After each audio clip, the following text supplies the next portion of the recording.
Welcome back to the next session. There's an old Chinese proverb, may you be blessed to live in interesting times. And we certainly live in interesting times. You know, if you think of what's happened in the last 20 years, the cost of computing has gone essentially to zero. And we've had a rise of the internet all over the world, replace the old telephone system. The present internet is almost indestructible, works extremely well, bringing people together. Thanks to Steve Jobs, we have these iPhones. It's a great event in society now when a new iPhone model is introduced. And the undergraduates at Columbia, they walk around, all of them are holding the iPhone and, tapping on the iPhone constantly and so forth. The world has completely changed as a result of all of this. And tremendous effect in business, Google, Facebook, Amazon. Everyone buys things through Amazon. We heard in the last talk about the potential for digitalization of medicine. And as we've heard several times today, universities are very conservative institutions and resistant to change. And so there, in all universities now, there's a great ferment in trying to understand how to improve undergraduate education, residential undergraduate education, also distance learning using new digital tools. We still give lectures by chalk at the board to a room of live students. This hasn't changed for 100 years. The students have certainly changed. They're sitting there with their laptops listening to the lecture and looking at Facebook at the same time. So the question is how to do this, all of this. MIT has been one of the pioneers in this area, thinking about this for a long time. And it was, I think, in the 1990s that the President Vest, first galvanized this effort.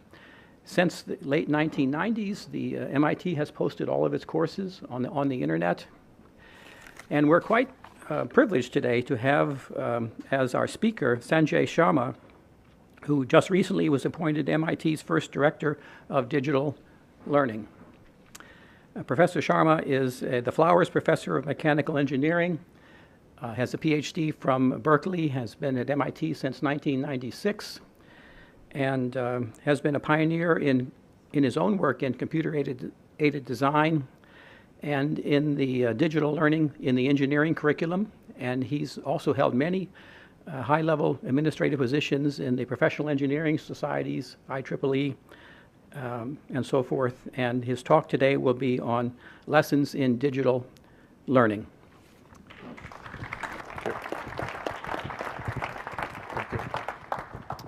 Thank you very much. It's a great pleasure to be here. I know it's a little late in the afternoon. I was going to put together a really nerdy presentation, and I thought that sort of defeats the purpose of this. The whole point of this is to talk about the future of learning. And I thought, how can I make it a little bit fun? So let me turn the lecture around. Let me flip the classroom and ask you all a question.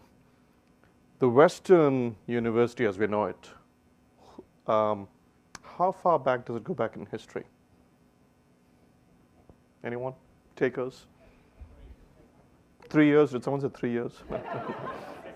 600 years?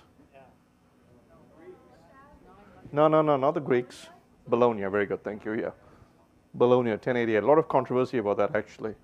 But, as best as we can tell, Bologna. How old do you think, look at this lecture, how old do you think this lecture format is?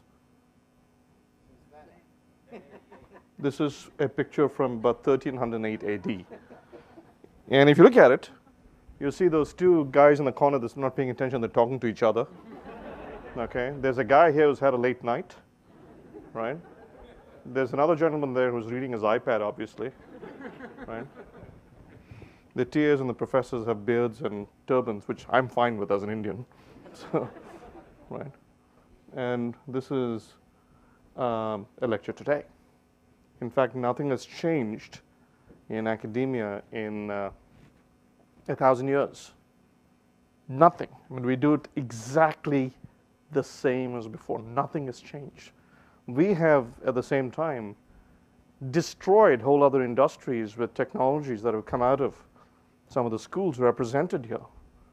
Cloud, mobile internet, as Louis mentioned, has destroyed, changed, transformed the television industry, the news industry, magazines, music, right? Everything has been transformed by technologies that we take for granted today.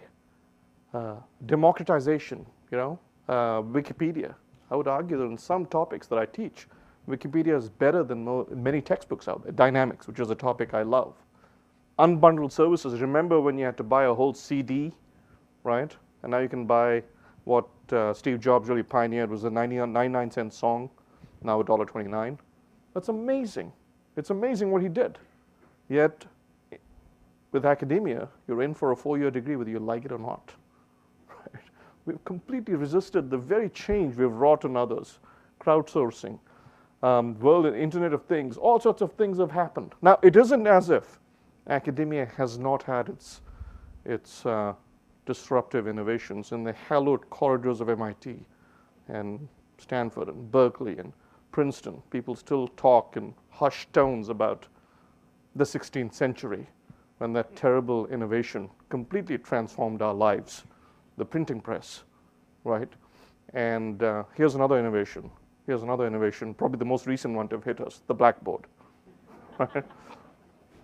And then in 1814, we got colored chalk and then just completely transformed our existence. Right?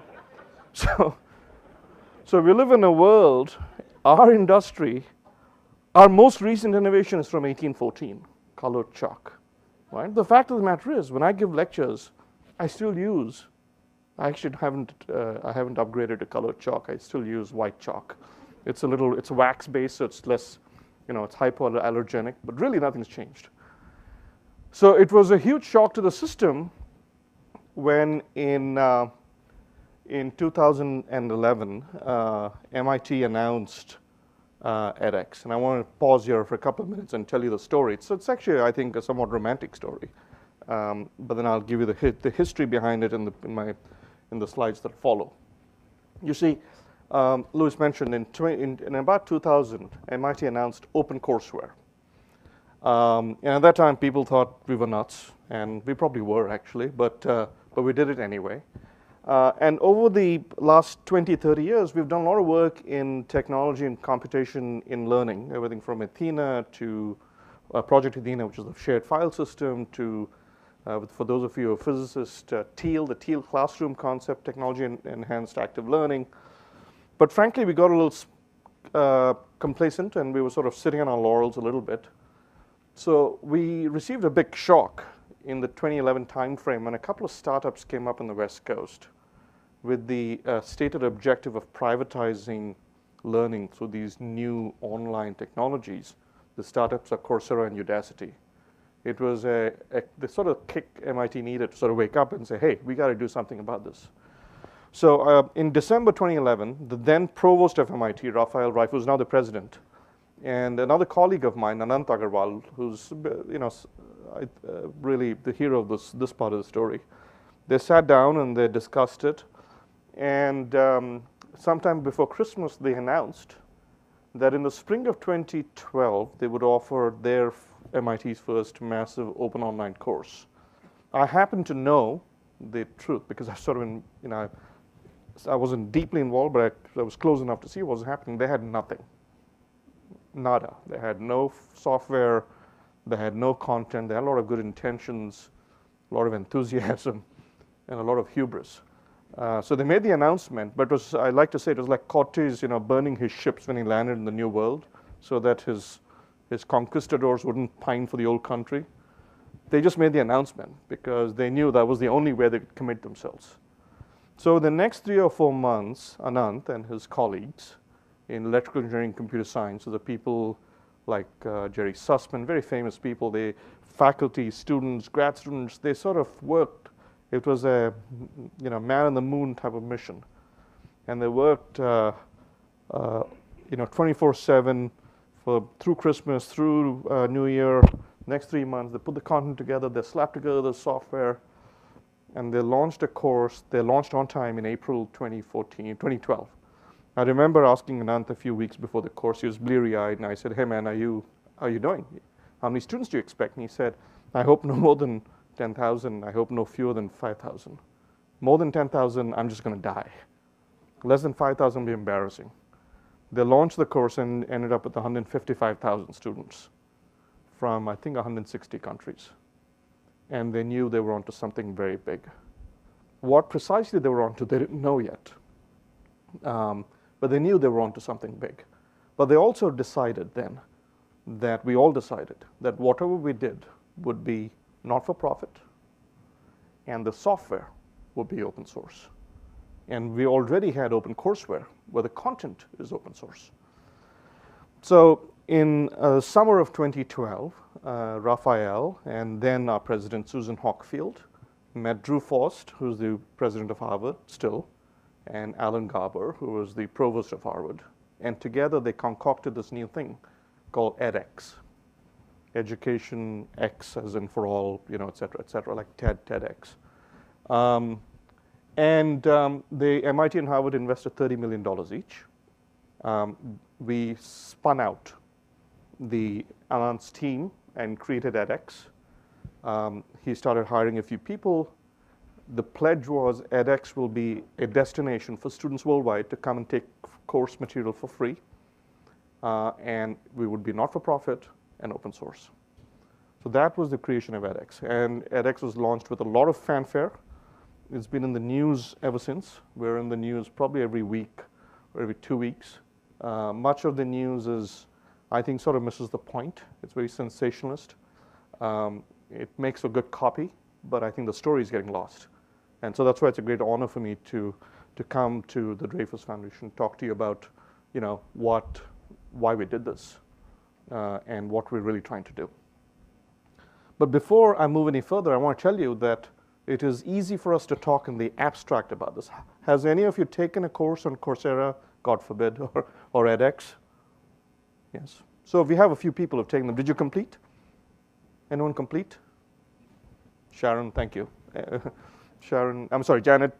Janet is an MIT person, and I'm very proud of you, Janet. All right. So, but there are real people around the world taking this stuff.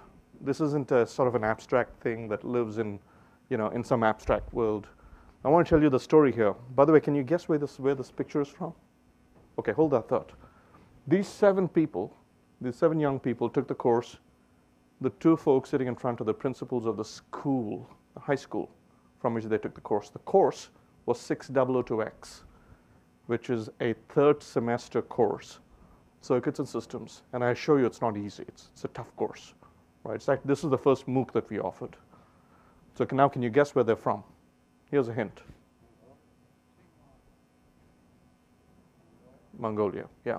And by the way, the story here is the gentleman, the second from your right in the back row, actually nailed every homework and every exam. And he was admitted to MIT because of this. He's actually a student. He's doing very well at MIT. I've been trying to meet him, but his social schedule is very busy. A lot of dignitaries trying to meet him because he's actually something of a rock star following this article from the New York Times. The title of the story is Batushik, the boy genius of Ulaanbaatar. That says there.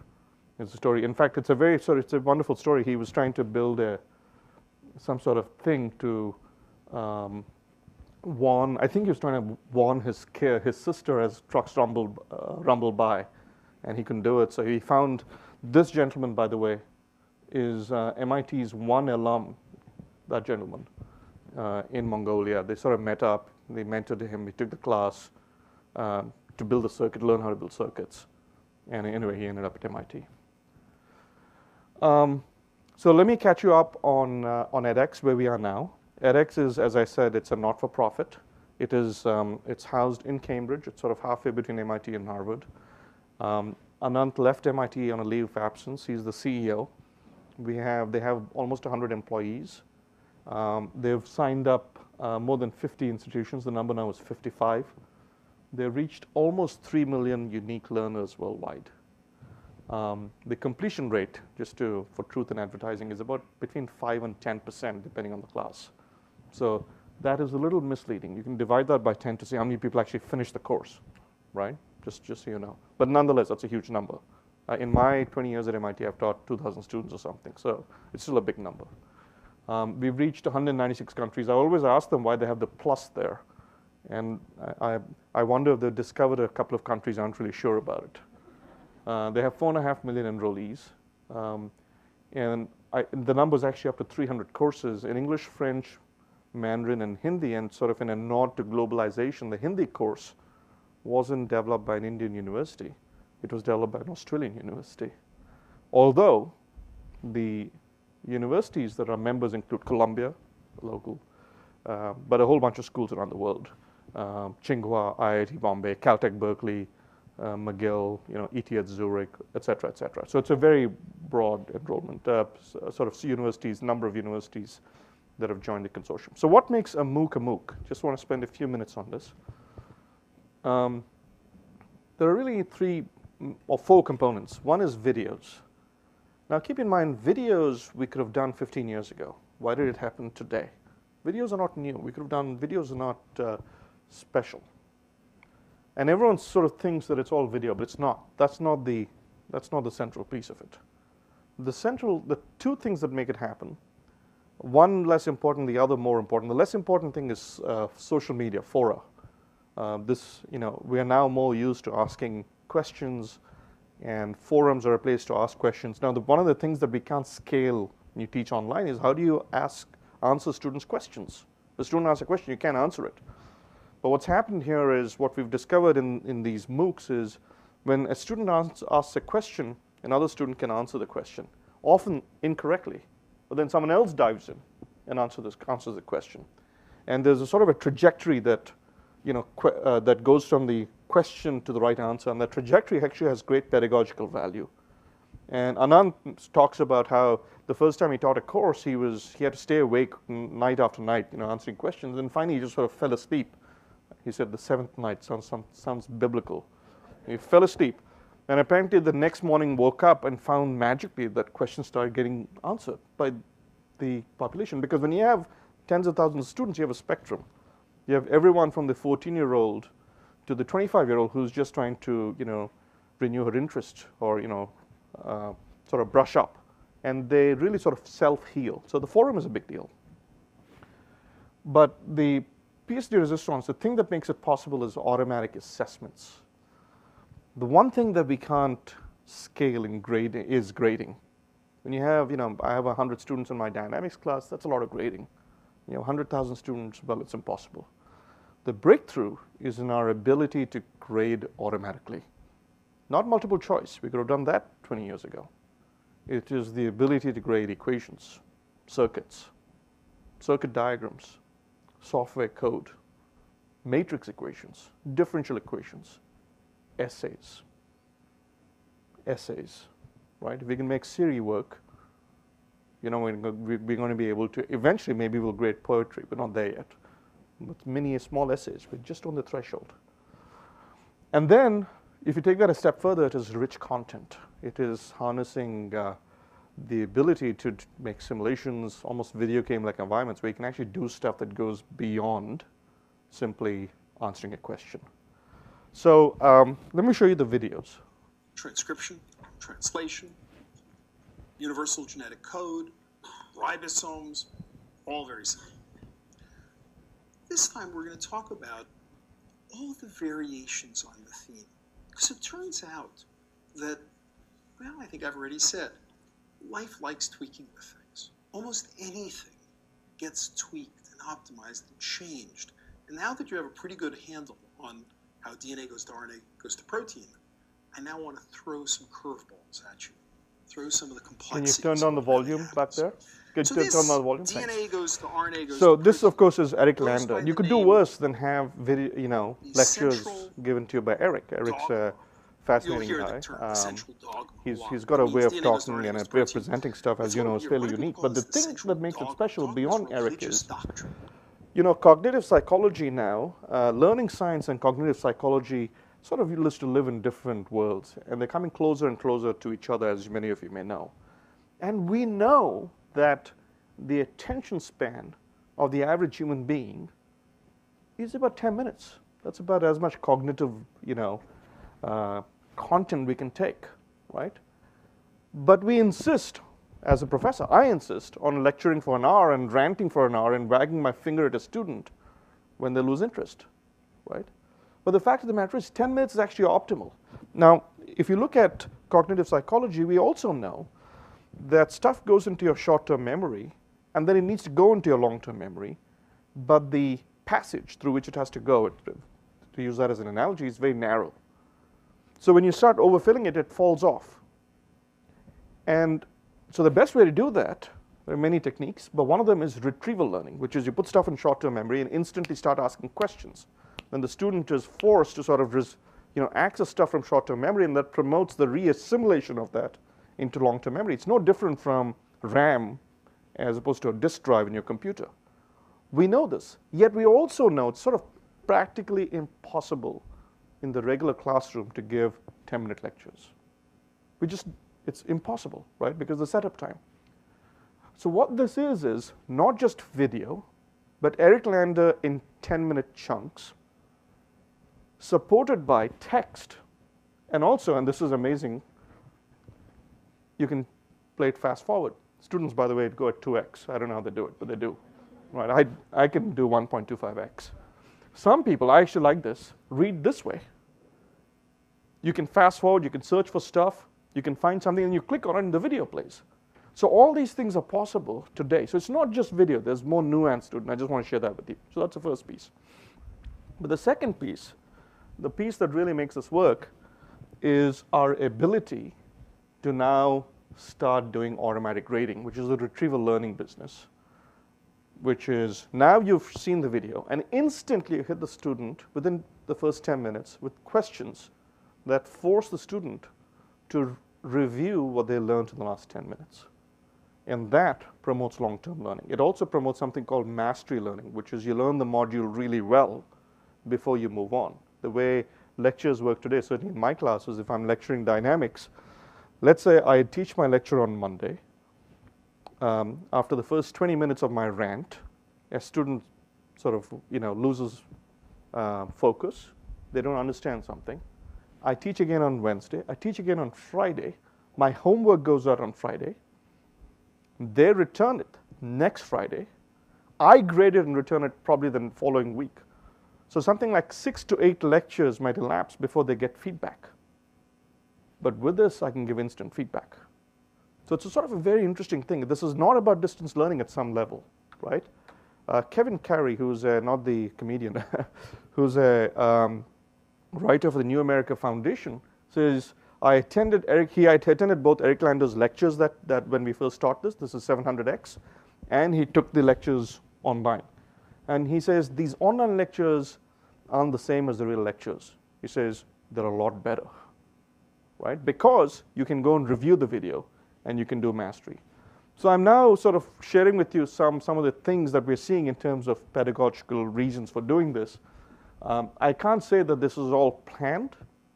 We put together some snippets, we started messing with it, and then fun stuff started happening.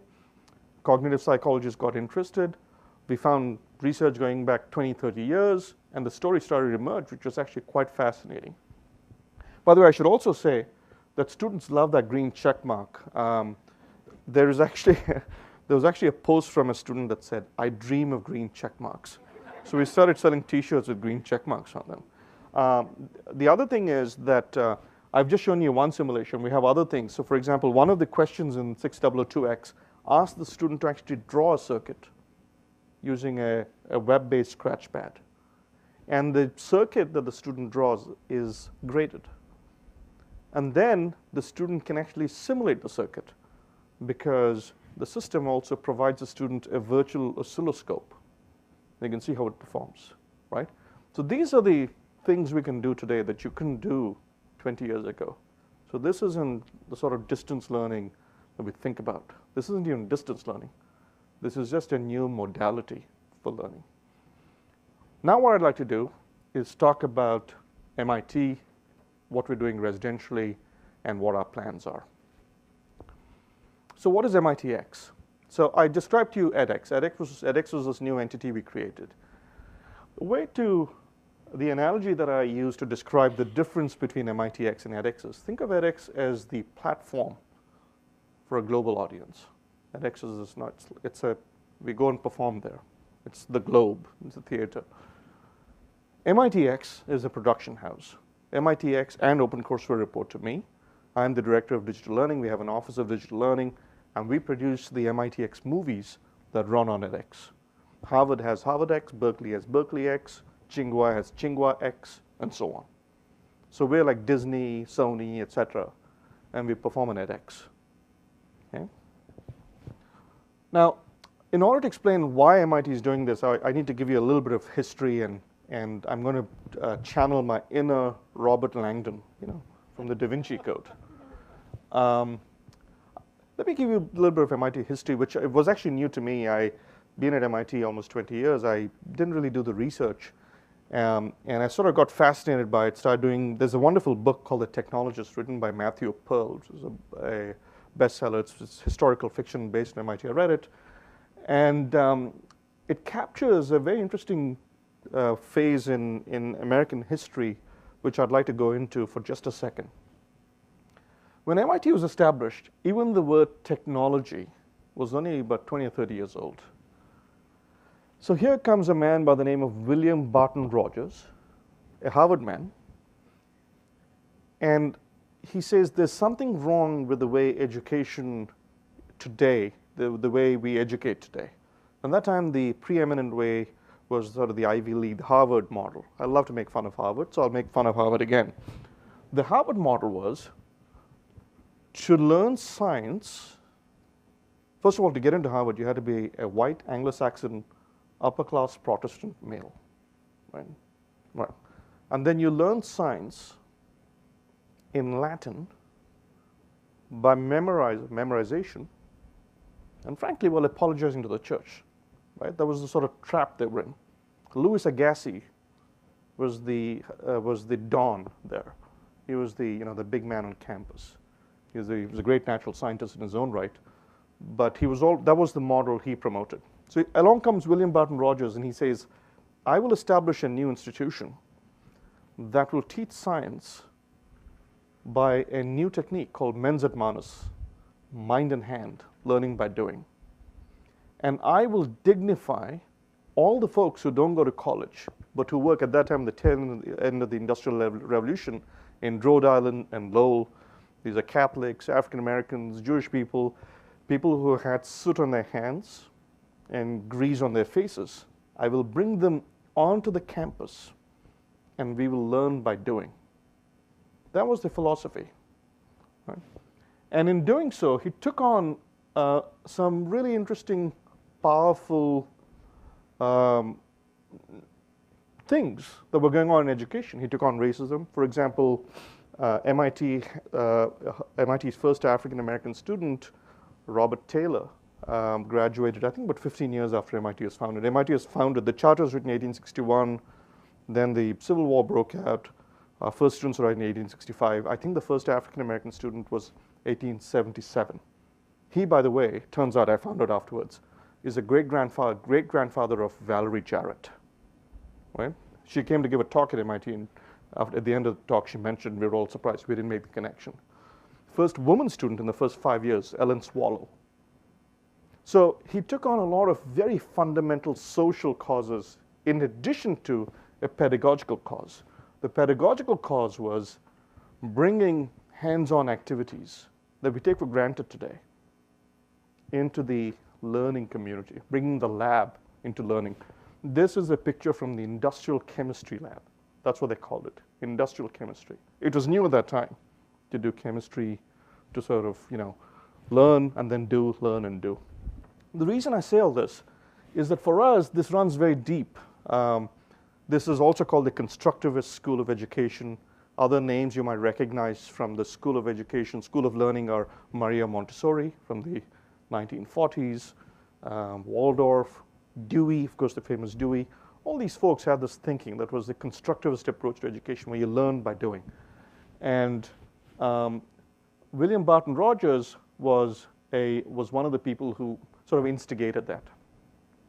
So why are we doing this? We're doing this because, and by the way, if you'll go through MIT labs, every department has its own mantra or formula, right? So for example, the Aero-Astro Lab, Aeronautical and Astronautical Engineering Department, which right now is celebrating its 100th anniversary, at this moment, Elon Musk is at MIT talking about the impact of MIT's aeronautical engineering, astronautical engineering department. And that is their department. And about 15 years ago, they gutted the whole building and rebuilt it with hangars and workshops and got rid of a whole bunch of classrooms. So there's some strange memory of that initial founding principle of let's get back into the lab. Let's build things. Aeronautical engineering, astronautical engineering has a principle, CDIO, conceive, design, implement, operate. They want every student to be able to conceive of something, design it, implement it, and operate it, whether it's a model helicopter or a little plane or something. So it runs deep in our soul, but I think what we've all recognized within MIT is that as with the passage of time, especially over the last 50 years, we've sort of lost our mojo, right? I think that's a technical term, mojo. What has happened is that, for example, just last year, the amount of data that was generated exceeded, I believe, the data generated by humankind in its entire history, right? So as information has increased, we have vacated, we've sort of been pushed out of lecture mode. Pushed into lecture mode and pushed out of labs. And labs we take very seriously. And what we want to do is reclaim our labs, reclaim the hands-on time. And this is what you see here. What you see is what we want to do is go to a teaching model in which we go from thin slices of learning to assessment. So what that means is you learn 10 minutes, you assess online, learn online, assess, and we do that with these videos, for example. Translation. And then, as quickly as Universal possible, genetic code, ribosome. go to a lab. Now, in my giving, we were trying to get my presentation to work, and I gave a presentation to the folks in AV. The version got screwed up. I was going to show you 2 other slides, but I'll talk to them. I don't need the slides up there. So let me tell you where we are. So we started this in 2012. Over the course of the last 2 years, of course, we have edX, which is projecting courses to the world. We produce more than 40 courses. MIT itself has reached more than 1.5 million students, unique. But on campus, what has happened has amazed us. If you'd asked me 2 years ago, Sanjay, where do you expect to be in 2014? I'd have said maybe 5, maybe 10 courses. But we actually have more than 60 courses on campus, 60, that have used the edX software through their classes in this mode. Not all of them are doing everything. Some of them are flipping the classrooms, but a lot of them are doing just instant feedback to get value out of it. More than 2/3 of our students, 2/3 undergrads, have touched the edX platform through their classes. And this is irreversible. I believe that this change is started and it's irreversible, and we're going to progress down this line. Just another couple of comments. We're beginning to get our first results back. And the results, just from things like instant feedback, the results are, at points, they're sort of surprising to the point of being staggering. I get emails, for example, recently I got an email from a course that is mechanical engineering professor. She said, here's what she did. She set an exam, and I used to teach the class, so she emailed the exam to me. I was traveling. And she said, Sanjay, what do you think of this exam? This is unrelated to my digital learning because it's dynamics, I teach it. She said, what do you think of it? I looked at it and sent an email back to Simona. Her name is Simona, saying, Simona, you're going to kill the students with this. This is a very difficult exam. And she said, it's too late. I was traveling because I was traveling, I was late in getting the response back to her. I've already delivered the exam. And then a week later, she sent me an email saying, Sanjay, you won't believe this. The average in this exam was 86%. And so we sort of huddled to figure out how that happened. What had happened was, unbeknownst to her, she had actually taught the class on MIT, on edX to the world, and she just made it available to her students and forgotten about it. And students were going to that and practicing and testing things out and reviewing videos. And that's the only explanation we have of why the average is so high. We're getting this evidence back. We have various studies, probably about half a dozen studies. I was going to show them to you, but as I said, I don't have the slide with me. We've probably gotten about 4 or 5, 10, between 4 and 10, depending in various degrees of accuracy in terms of how carefully we did the experiments. And at least a few of them tell us that we're onto something very big. Many of them are indicative in terms of we think there's something there, we think it's very exciting, but right now we're working with learning scientists at MIT to start conducting extensive, careful testing. We're still in the sort of the try it out, learn by launching phase, but very excited about it. Anyway, this is our story of digital learning at MIT. It's a great pleasure to be here, and thank you very much.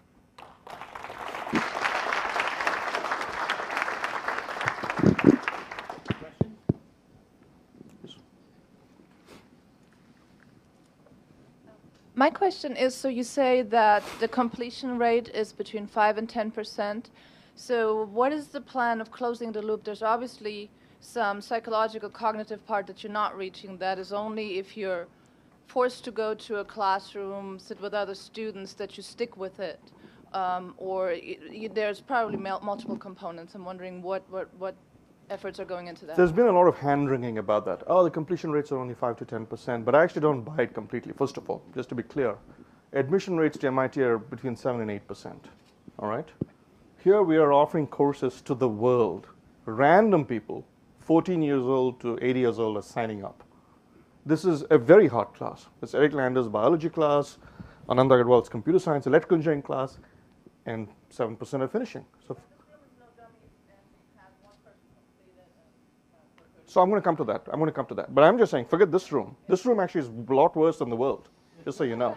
The completion rate here is a lot worse than the world. I'll tell you why.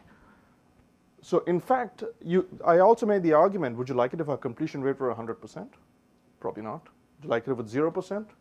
Probably not, right? So if you're going to pick a number between 0 and 100, 7, which is sort of admission rate, isn't too bad. I will give you another statistic. So our certificates are, the learning is free. But we have a sort of a ID verified certificate where students actually their ID is verified, and for that we charge because we have to check for ID. But that means they've put some skin in the game. Then the completion rate is between 55 and 60%. Right? So just want to clarify that. Having said that, I think your question is a great one. Why do people not finish? So it's very interesting. Our first courses were essentially MIT courses, 14 weeks put online. Most of us don't have the time to sort of sit through a 14-week thing. If my kid falls sick, or if I fall sick, I'm going to drop out for a week and then I've fallen behind. So one of the great discoveries for us is when you go online, you can go to 2 weeks, 4 weeks, so modularity is one thing. Right? Number two, we're also realizing that if you have one course and you don't have the support structure of other courses when they need something, then you're sort of on your own, right? So what we've decided to do is go to very modular courses. We actually ran a 1-week course as an experiment last semester, just 1 week. So it's like having many trains come by. You can drop out, jump back in, drop out, jump back in. So we're working on it. The other interesting thing is, now that we've already started splitting our courses online, we're splitting them on campus, right? You can even imagine a time when a student's doing a project. They can take the online course whenever they want in pursuit of their project. Let's say they're building an engine. They need thermodynamics, they need heat transfer, et cetera, et cetera. So I might say to the student, you're going to build an engine, but take 10 out of these 15 modules and score an A in 8 of them, right? So we can do all sorts of very interesting things. So anyway, it's a long answer to your question, but I think it's sort of a complex and nuanced thing. But what we're discovering there is actually impacting our learning on campus. Here in the middle. You were getting at something that I was about to comment on in the answer to your last question. I was going to say that our courses, the scope of it is largely defined by having 40-some hours per semester. And I wondered if that is the optimal, given that this is a much open platform. And then also, beyond just talking about what a course is, what about what a major is, and what do you need for a degree, and how do you can you mix and match things in a more dynamic way in this environment? Without a doubt. So first of all, in answer to your question, I just addressed why a course needn't be a semester. We have semester courses because of the agrarian calendar, right? You don't need that. You can have 2 weeks, 4 weeks, 6 weeks, and we're still trying to find what the right number is and how to organize it. You still need standards so that the Lego blocks fit into each other. We've gone to half semester. We may go to quarter semester next. So that's one. The second is mix and match. I start hinting at it, right? In fact, within MIT, we have now a new program called General Engineering, where students take, it's almost like an a la carte. You can always build your own degree. It's been very popular. So a lot of students like to take mechanical and electrical and computer science and then create a general engineering degree out of that. So we're seeing more opportunities for that. But you might also imagine a student taking a course from MIT, one from Harvard, one from Berkeley, one from Columbia, one from Tsinghua, and constructing a new degree out of it.